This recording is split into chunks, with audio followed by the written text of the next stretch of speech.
Good afternoon. It's my privilege to welcome you to the Unitarian Universalist Church of Greensboro to celebrate the life of Mary Alice Knight in accordance with her wishes.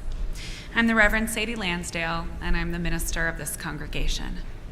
Unitarian Universalists believe that each person has a trustworthy relationship with the Spirit, with the Holy, with the source of all life, with what some call God, though we name it and know it differently from one another. And we believe that because we're interconnected, no one's free until we all are free. So we strive to create beloved community here on earth in our fellowship with one another and in our work for justice. Whether today is your first or your 1,000th time in our midst, we are stronger because you are with us. We are one people of many origins, many beliefs, sexualities, and genders. We are all growing, all learning, and all loved. One who is not with us in person this morning, but is watching online, is actually Ken Knight, who has found himself in the hospital. He's okay, but he is unable to be here in person. And he's watching online, so let's turn around and wave hello to Ken. You're invited to join the family for refreshments after the service, and at this time, you may, and indeed you must, take out your cell phones and make sure that they are silent.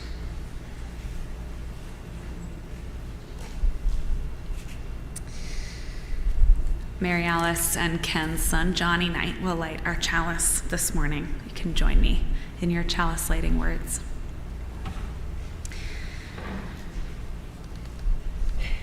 We light this chalice, symbol of our Unitarian Universalist faith, to remind us to connect in spirituality and service, to care for each other and the world, and to create loving community.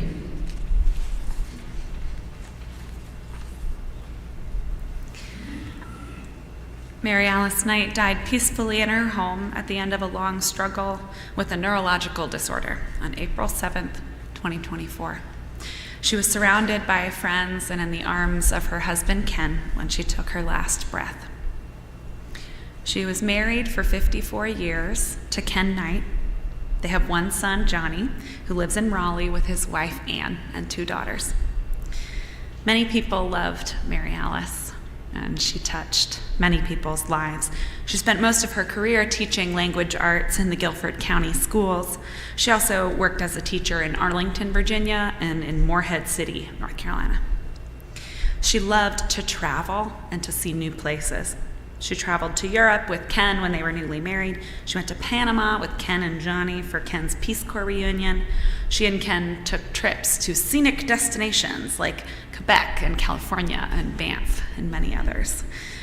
But every year they also went to the old familiar Emerald Isle Beach near Morehead City, where Mary Alice grew up. Every trip to the coast was living nostalgia, a great excuse to relax in a rocking chair and look out at the waves. She donated money and time to the North Carolina Coastal Federation to help protect and restore the living coast. She recognized the sublime beauty of the ocean. The beach was her happy place. She loved playing games, and she was skilled at many of them, most notably Scrabble and Mahjong. At her burial, we heard from several friends who will miss losing to Mary Alice. She had many friends, and she was a very active member of this congregation as well. She was buried at All Souls Natural Burial Ground on Wednesday, April 10th, in accordance with her wishes. We placed her in the earth in a simple shroud. We brought flowers to layer over her body, and we helped to fill the grave with good earth that welcomes her back to the source of life. She loved the natural world, and in death her body will slowly return to the earth to nurture the plants and the animals that live there. To honor Mary Alice's love of nature and the natural world, will you rise in body or in spirit for our opening hymn in your gray hymnal, number 21, For the Beauty of the Earth.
Mary Alice loved playing games, Scrabble, Mahjong, and also Uno, which I forgot. She was fairly competitive, but that wasn't the point. She liked the social experience of enjoying a common activity and chatting, spending time together. It didn't matter who won the game so much as who else was at the table with her. And to honor that spirit of playfulness, will you stay seated and sing hymn number 123, Spirit of Life?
She loved teaching and spending time with children of all ages.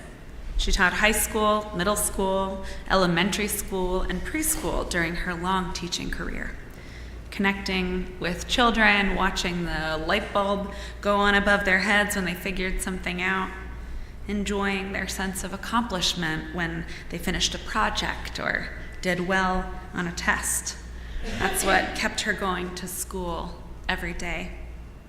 To honor her connections to children, will you sing hymn number 346, Come Sing a Song with Me?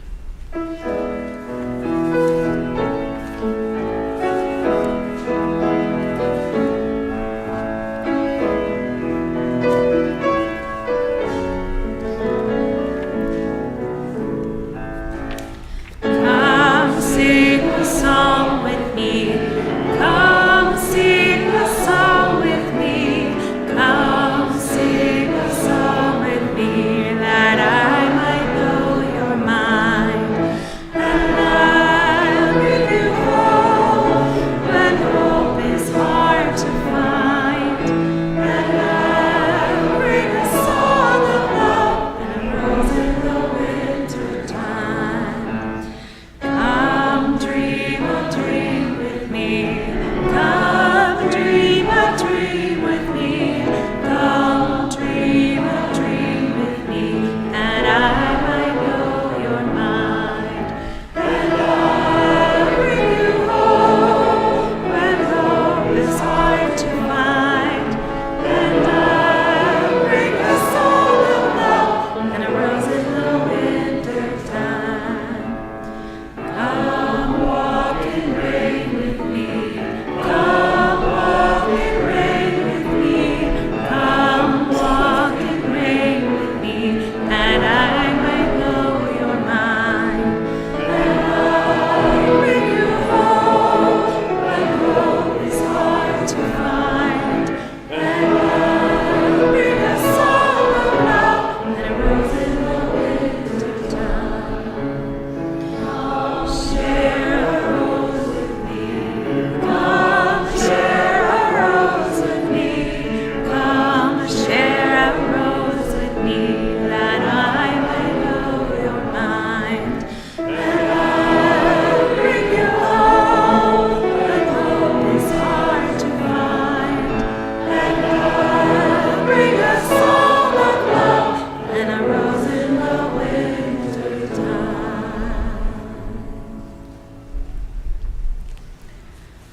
Mary Alice maintained friendships new and old.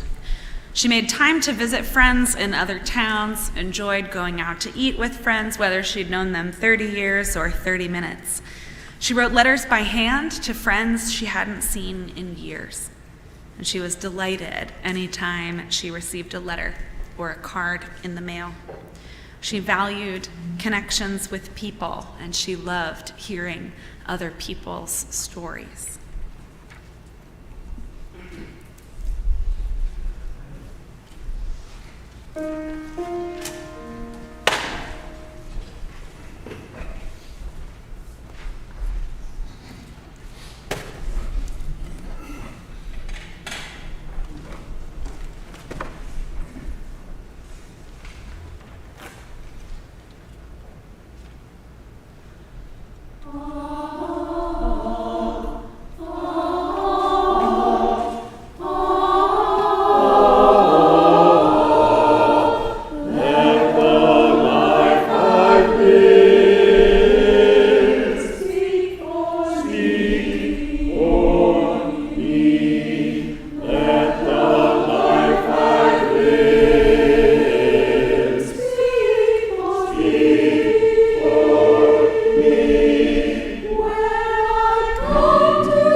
Now that I have on my Ken drag.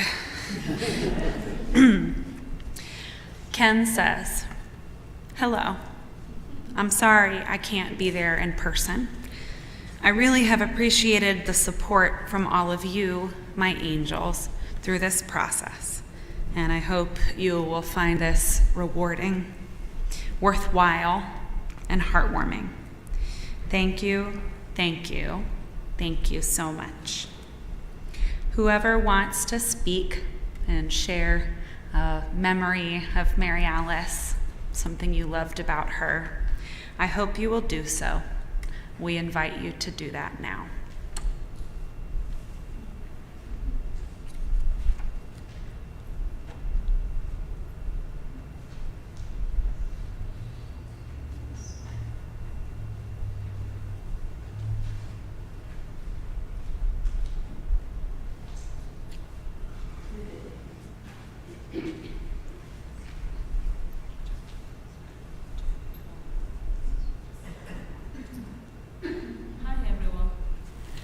I'm pleased to be here this moment with everybody here celebrating Mama Johnny.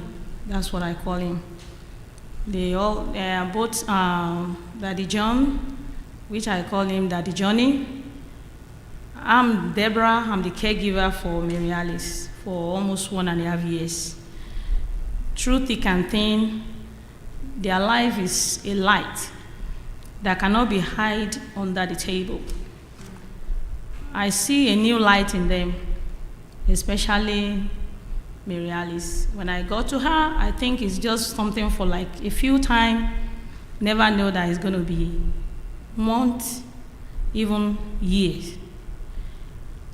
Mary Alice is a very soft person that I encounter when she's still more lively at the beginning because it's just a little bit of illness. But seeing her smile is unique. In pain, she's strong. In pain, she has faith. In pain, she's believing. In pain, she's trusting. In pain, she received. Even on the bed, she still shows love and care for people. Oftentimes, you see Mary Alice want to dress her husband up. She will button his shirt. She will hold his hand. She will express love to him. And people at this center, Carolina Estate, love her so much. There is nowhere you be around Mary Alice, she will not smile. She will say something to you if she wants to. Her being quiet doesn't mean she has nothing to say. But just a few lines, you'll be amazed. She'll summarize everything you had to you. She knows how to say thank you. There was a day she told me, "You won't follow me out today." I said, "Why?" She said, "You are bossy." I was like, "Uh-oh, what did I do?" She said, "You not follow me out today. I'm going on a trip, but you are not going with me." I was so down, like, what did I do? Do you know what she told me? She said, "Yesterday you forced me to eat." I was shocked because I thought maybe I've done something terrible to her. She said, "You forced me to eat." I said, "But it's for you." She said, "No, you don't let me do what I don't want to do. When I tell you no, just know the barrier." I was like, "Oh, thank God it's about meal." Then I stood back. Later, she now said, "Okay, you can come to me now. You know what you did. Next time, don't force me to eat." I said, "Yes, ma'am." And she said, "Let's go." I gave a hug, and I was like, seriously, is this how this woman is?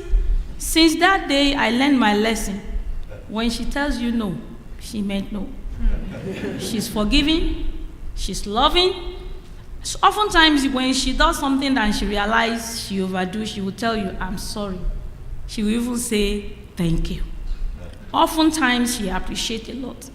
If I stand to tell about her, I won't finish today. Mary Alice is someone that knows how to encourage you in pain. She knows you when you are not feeling yourself.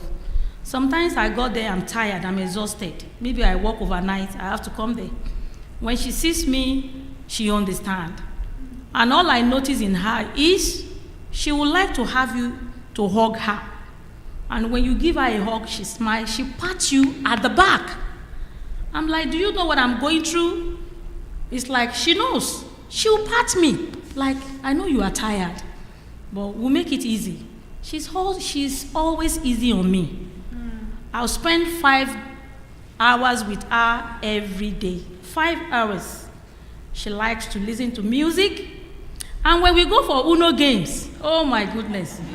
There was a day she's holding these cards and she realized, it seems I'm losing. She doesn't like to lose. All of a sudden, I saw a card fell, but I keep my mouth shut because I know she wants to win that game. So eventually, all I know is Uno. Then I looked down, she looked at me, and I kept mute. So everybody was like, "Oh, Mary Alice won." Then she smiled. Then I pick up the card, she never see anything. Excuse me, but I know she knew what she did. She always beat everybody straight. She's awesome. The intelligence is there. So on this note, I can keep saying things. With our children, she's exceptional. When she knows anyone is coming from her family to visit her, a sister, or she's waiting for a call, you will see the enthusiasm in her. She wants to dress good. She wants to look good. She wants to tell them, I'm strong. I am okay. Mary Alice's life is like a candle that I called it, that cannot be hidden under the table. The moment I share with her, I learn a lot of lessons.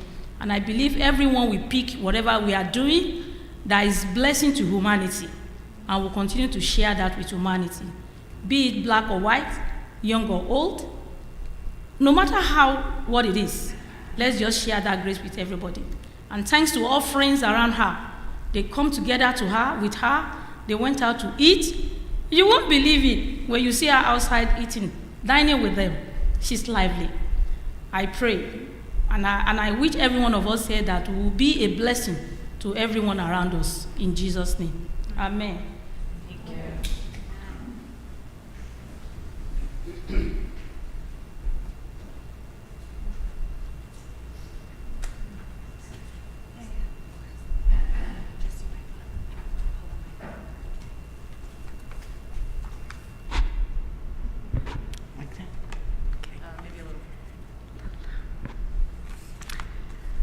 Hi, my name is Vivian Lucian, and I am an old friend of Mary Alice's, and I wanted to get up and share my experiences with her, with you, the people who knew her and loved her. I met my friend Mary Alice around 1980 here at the Unitarian Church.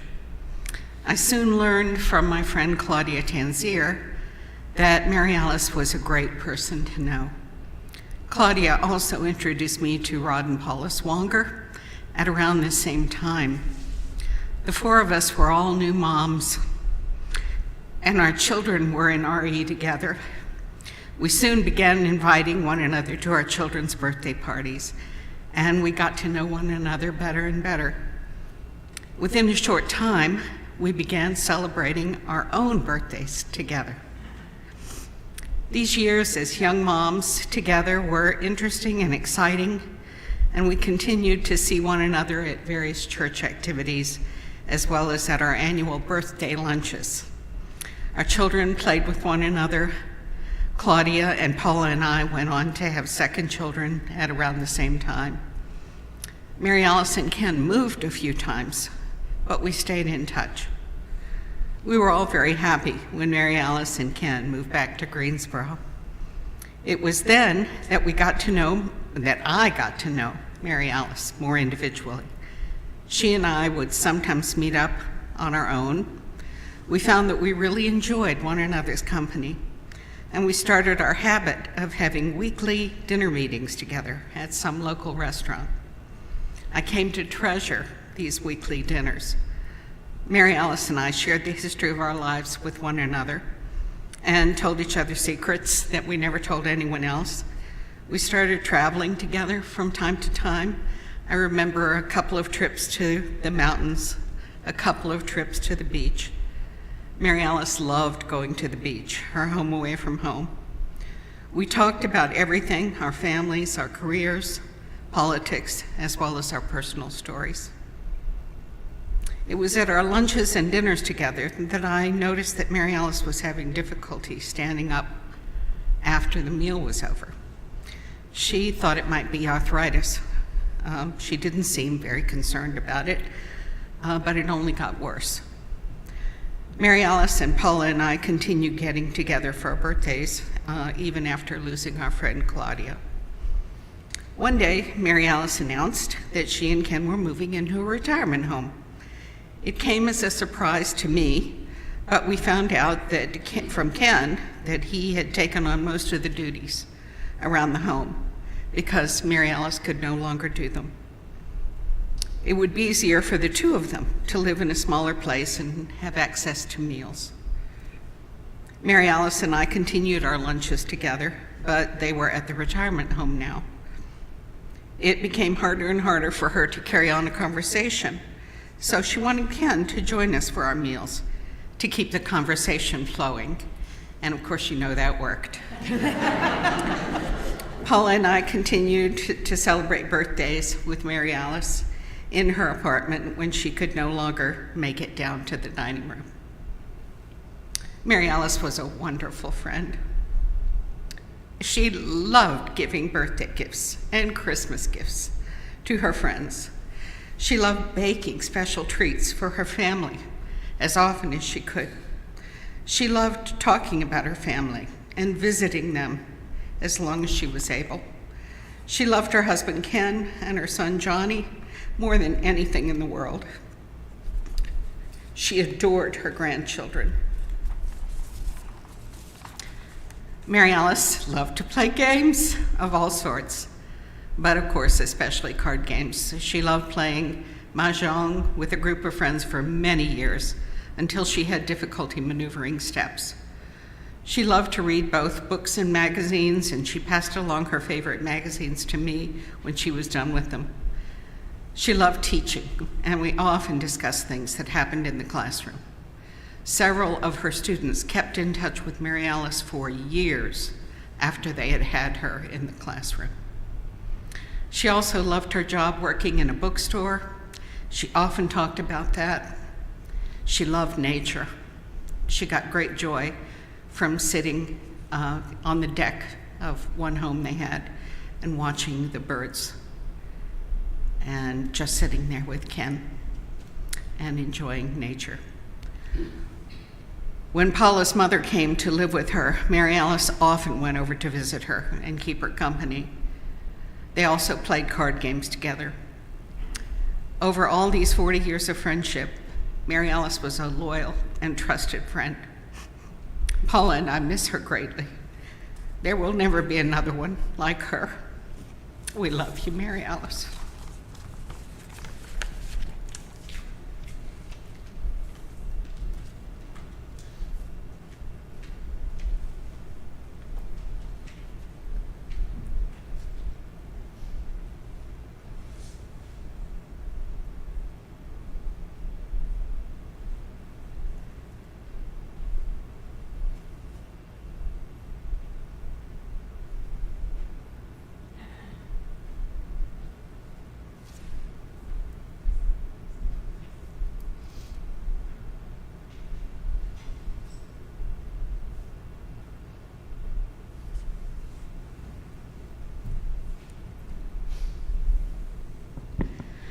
I have a note from a friend who's watching online, Laura Cadwell. Bob and I have known Mary Alice and Ken since before most people in this room were born. I don't know about that. Some people in this room, certainly. She and I were fellow teachers the last couple of years before we moved to Minnesota. Mary Alice was fun and funny. She had a light heart and an easy laugh. I think we would have been close friends for life if we had stayed in the DC area where we met. We met Ken through Mary Alice. He was a social worker with a personality that could only be described as frenetic. But like the people in Richard Scarry's Busy Town, he was joyful in his busyness. Ken did send this to me, okay, so I just want everybody to know. That's okay.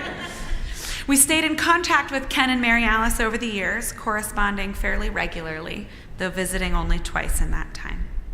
And then a few years ago, we received a letter from Ken saying that Mary Alice had a rare neurological disorder. It was not treatable, and she would slowly decline over the coming years. They'd moved to assisted living in their home of Greensboro so that Ken could care for his wife of 50 plus years.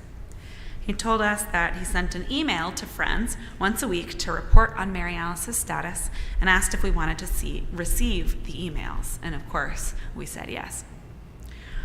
Through those emails over the years since her diagnosis, we came to know their family, their friends from inside and outside their building, and all those who came in to help Ken care for Mary Alice. Ken told about the activities he did to keep himself together during this time, and he sent pictures in every email.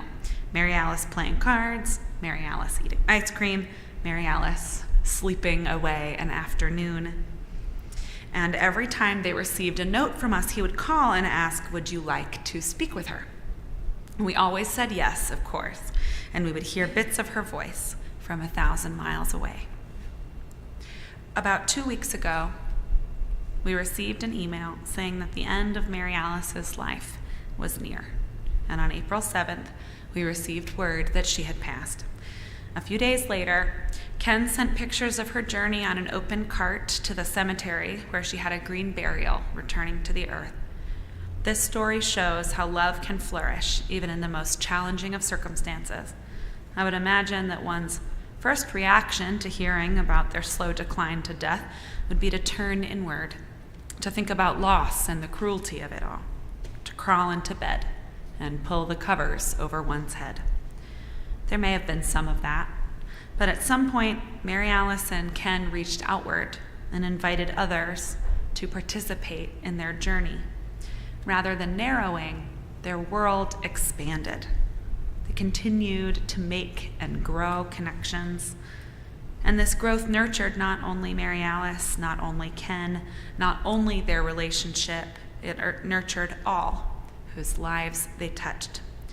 We were all reminded that neither life nor love stops with a diagnosis. Thank you, Laura.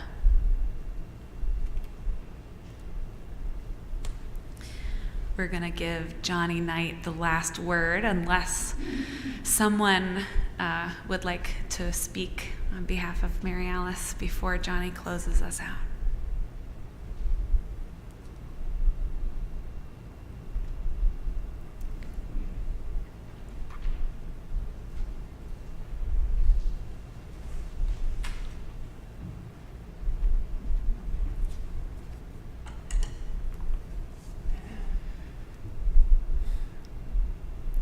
I think it's clear from everything we've heard today.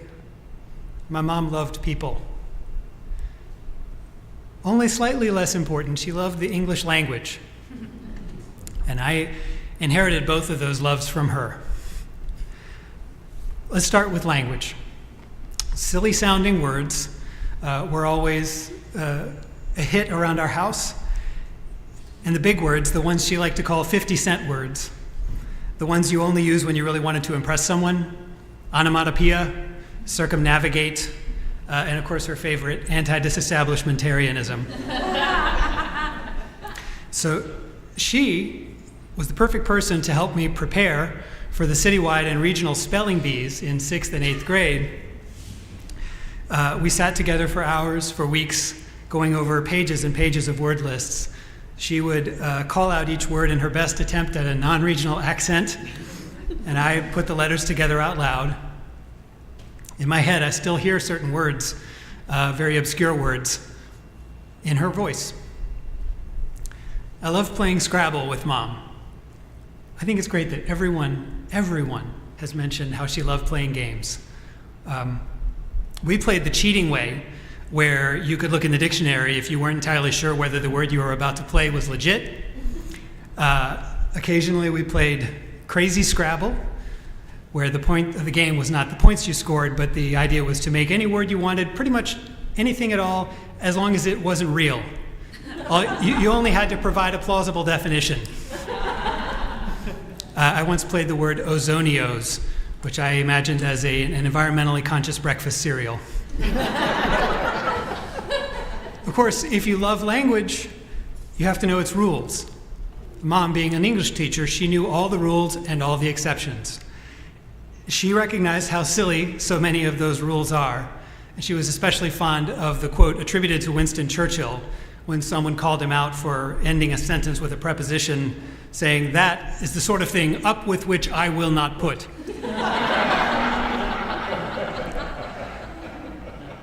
As you might imagine, as the son of an English teacher, I spend a lot of time silently correcting other people's grammar. And to this day, I can't send a text message that isn't properly punctuated and capitalized. Words were always a playful currency between my mom and me, but they really took on meaning when she encouraged me to write. She helped me embrace my geekdom when she sent me to a summer camp in Mars Hill, North Carolina, that offered classes in science fiction writing and robotics. And even when the stuff that I was writing wasn't to her taste, she always liked it that I was spending time making stories. Now, I'm a writer from 9 to 5, and I still, I earn literal currency with words now, and I still try to find ways to cash in those 50-cent words. Some people describe my mom as a worrier, which may have been true, but she was far from a pessimist. She believed if you worried about something bad happening, then it wouldn't happen. Sometimes that meant taking action, like putting on sunscreen, or telling me to put on sunscreen over and over again. Sometimes it just meant saying, I hope the power doesn't go out while we're on vacation. I hope the hurricane doesn't knock down any trees in our house. Usually, her stating her worries out loud worked. She was a master of preventive worry. She could take an imaginary calamity and speak it into non-existence.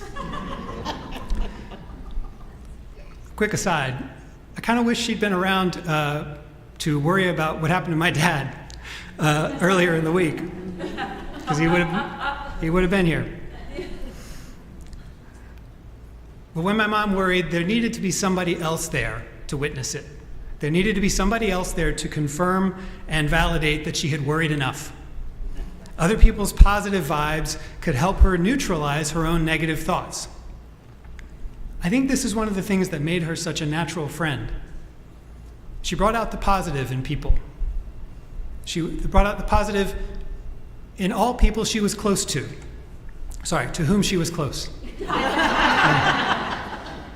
As a kid, I never understood wanting to sit around a table with people just to talk, or nodding in rocking chairs on the front porch, surrounded by people. The idea of sitting and speaking about nothing in particular with no occasion for the get-together, it was baffling to me. My mom believed in friendship for its own sake. She encouraged me to make friends, and sometimes that meant I had to overcome the inertia of being an only child. I understand that social motivation comes more naturally to people who have siblings. If there's another kid in your house who's doing something, naturally you want to do it too. My mom was the youngest of 4. There were always people around. For me, in my childhood home, I had independence and imagination and complete creative control. Why would I leave? So my mom came to realize that if she wanted me to get together with other kids, it helped to have a project in mind. So she supported me when I staged a backyard production of Star Wars with my friends as the cast members. Even though the production ended with me shutting down the production out of frustration that everybody else wasn't playing their parts the way I wanted them to. Han Solo was upstaging me. I was Luke Skywalker. I was 6. When I was 11, she encouraged me to start a Doctor Who club. In high school, she encouraged me to join the Student Environmental Action Club and the Journalism Explorers. I think she understood that for me, making solid friendships with people involved sharing a common passion or a goal. She understood how important it was that my friends share my sense of story and my skewed sense of humor. But my mom innately understood friendship. When she bonded with a friend, she bonded hard. She wrote letters, she talked on the phone, she kept up with people over decades from thousands of miles away without a cell phone. My mom's idea of social media was a handwritten card or sending someone a newspaper clipping in the mail. I think she drew energy from hearing people talk about what they loved. Their joy was her joy. And when she worried about them, she was always worrying from a place of hope. I'm grateful to her for living a life that demonstrated the importance of connecting with others. I didn't get it when I was young, but she was showing me what it means to keep people in your life if I'm a good friend, it's at least a little bit because she was a good friend. And all the people who loved my mom know this to be true. And to anyone who suggests otherwise, that is something up with which I will not put. Thank you all for being here. I love you all. Thank you, Johnny.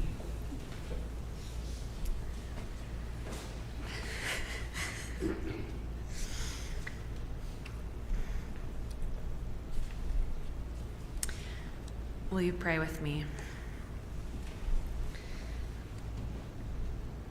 Spirit of life and love, source of all. We gather together, hushed in wonder at the marvel of life, the pain of loss, and the enduring power of love. When we lose someone we love, we are brought face to face with this truth. We do not know what comes for us or when.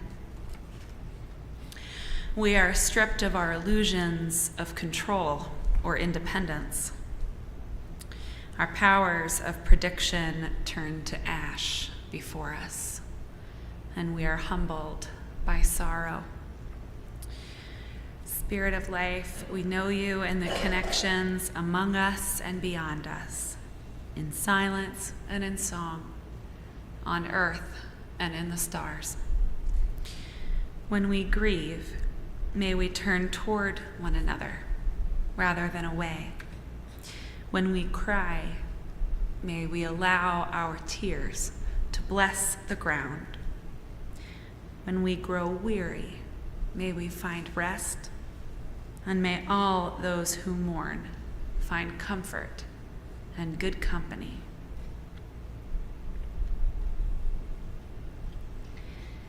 We ask these things, especially for Mary Alice's family, for all of us, for those we love, and for those we do not yet love. Amen.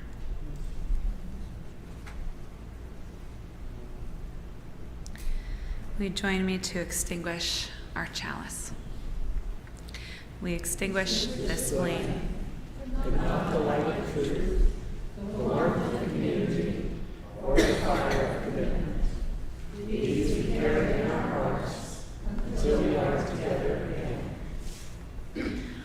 Mary Alice lived fully in the world, and she loved it and wished always for peace. So in that spirit, will you rise one last time and sing number 159 in your gray hymnal, This Is My Song.